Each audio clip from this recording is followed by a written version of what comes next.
Assalamu alaikum everyone. Welcome to the EPSEX online sport program. I am your presenter Aisha Shweb from APS Rahim Yar Khan Cantonment. We are currently discussing for class 6 today and our recommended textbook is New Secondary Science 1 David Kopok. Pages that we will be covering today is from 90 to 91.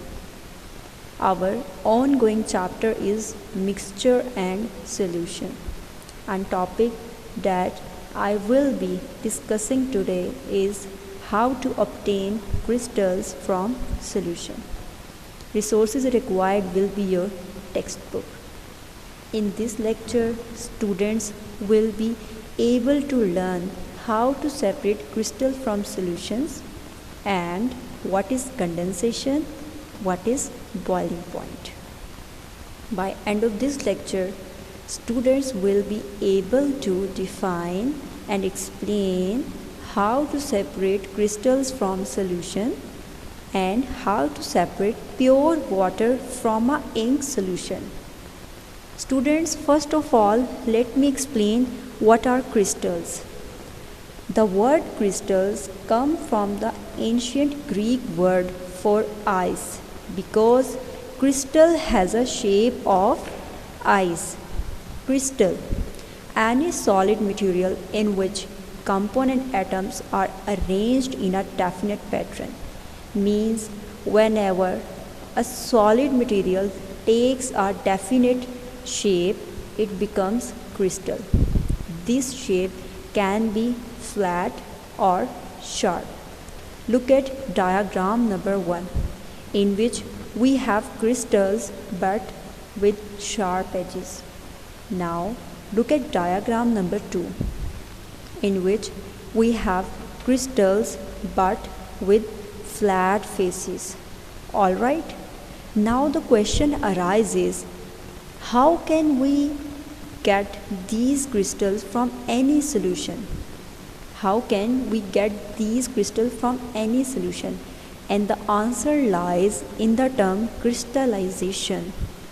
Crystallization is a process in which we dissolve any solid into a liquid in order to obtain its crystals.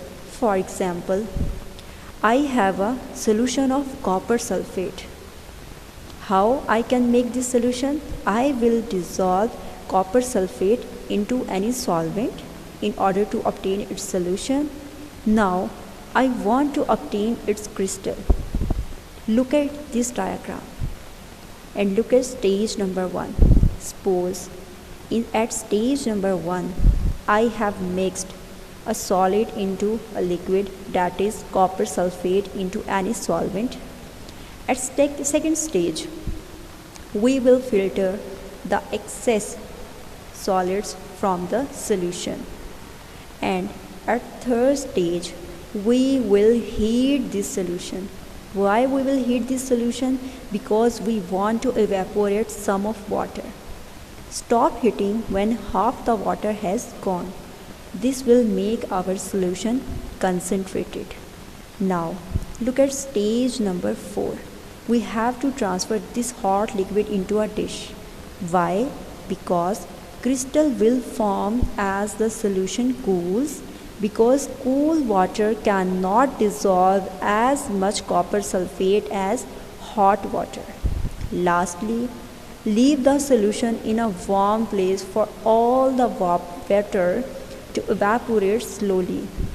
Small crystals of copper sulfate will be left in the dish. That's how we will be getting the crystals of copper sulfate. I am summing up the whole process of crystallization once again. First of all, heat the solution. Secondly, stop heating when solution becomes concentrated. Thirdly, crystals will form as solution cools down. Lastly, leave the solution in warm place until you found crystals in your dish. Students, now let's move toward page number 91, where we will be discussing that how to separate ink from a water solution. Do you know how ink is made? Ink is made from an ink powder that is dissolved in water. Suppose if we separate this water from ink powder, that we separate water from ink powder, we can collect ink solely. Alright, we have to only evaporate this water somehow. Here is a diagram in which we have a salt water. Suppose in place of salt water we have ink water and we are boiling it. Now look at the shaft in which it is mentioned water out and water in. When we will boil this solution, whole water will move towards this shaft into a container where it is written pure water. We will collect whole pure water into this beaker, and in flask we will be getting only the ink. The process goes: heat the ink until it boils. Steam will leave the flask and passes into the shaft, that is test tube. Steam condenses and is collected as pure water. Water is called distillate here. Alright, distillation involves two processes, always remember: boiling and condensing. We will discuss these two terms separately. Water purifies in this way will be known as distilled water. Always remember. It can be used in car batteries, steam irons and laboratories. Now we will discuss what is boiling and what is condensing. Boiling. Boiling is the rapid vaporization of a liquid which occurs when a liquid is heated. When we boil any solvent, whenever we boil any solvent, it reaches to a point where liquid start leaving the beaker. That point is known as boiling point, where vaporization is occurring. Vaporization means water vapors is being made from the solution. This whole process is known as boiling. Lastly, we have condensing.